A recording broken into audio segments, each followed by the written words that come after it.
Hi, I'm Rabbi Johanna Hershenson from Temple Beth Tikva in Bend, Oregon, and I welcome you to Words of Torah. This week we study the Torah portion called devarim. It is the first portion in the fifth book of the Torah, the book of Deuteronomy. And the entire book, Deuteronomy, is a series of speeches that Moses gives to the Israelites in order to prepare them for entering the promised land without him.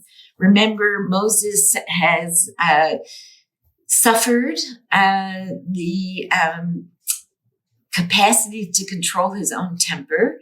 He had a temper tantrum or two in the wilderness.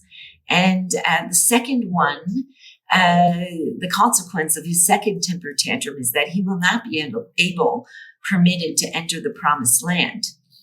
So Moses has to prepare the Israelites to enter without him.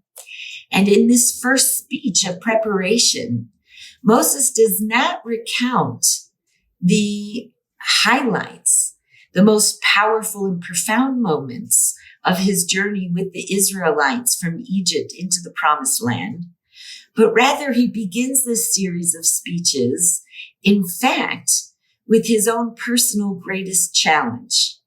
He gathers the Israelites on the opposite shore of the Jordan River, and he says to them, there have been times along this journey in which I could not bear the burden of you.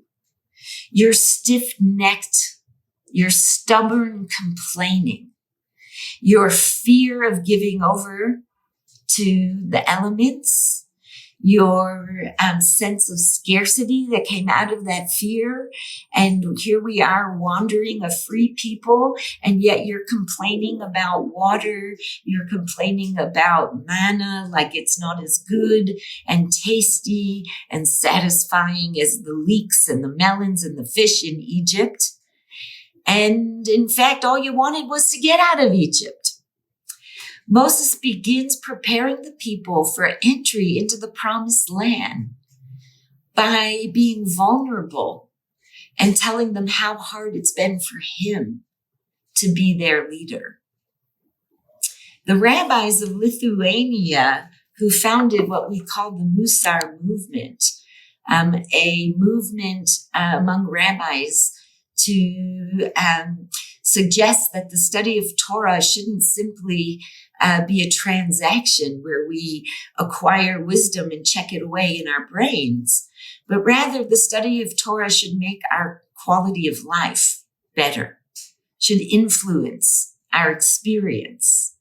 And these rabbis of Lithuania who developed Musar, developed Jewish moral practice, suggest that in this moment in which Moses is rallying the people for the final time, his final speeches to them, he chooses first to highlight the inner strength, the heroic strength into which he had to tap just to bear the burden of leadership in an important moment in Jewish civilization. In fact, these Musar rabbis teach us, like the rabbis of Pirkei Avot, when Ben Zoma asks what identifies a person as a strong person, and then answers his own question, mastery of his own strong emotions is what identifies a gibor, a hero, a true strong man. And Moses embodies this quality, this character trait, when he begins his final series of speeches to the Israelites, not with their successes along the way, but with what it feels like to master one's own strong emotions as a leader of a people.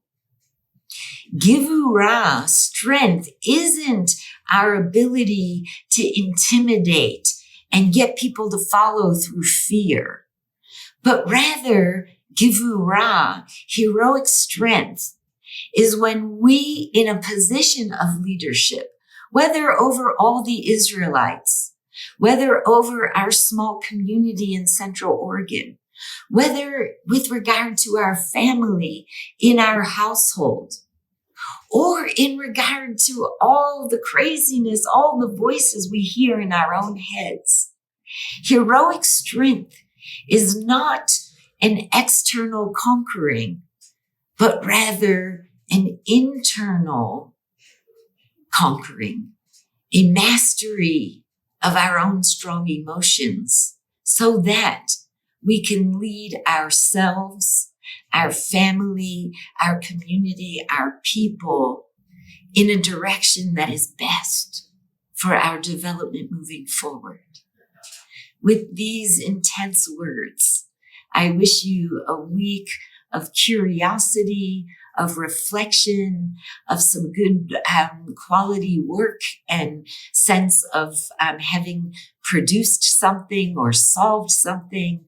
And finally, come Friday evening, let us bask in celebration of our human power. And with that, I wish you a happy week.